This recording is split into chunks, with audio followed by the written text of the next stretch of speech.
got a place on a piece of equipment. I've got to reach up to get to this bolt that I'm putting in, and there's limited room to move, but the flex head allows me to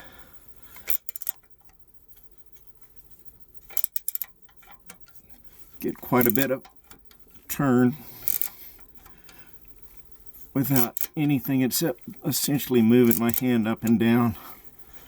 Very handy compared with putting a standard wrench on, even a gear wrench. A lot more work, a little bit of knuckle banging down underneath where I'm swinging the ratchet. The gear wrench is still better than putting a regular wrench on, but liking this flex head.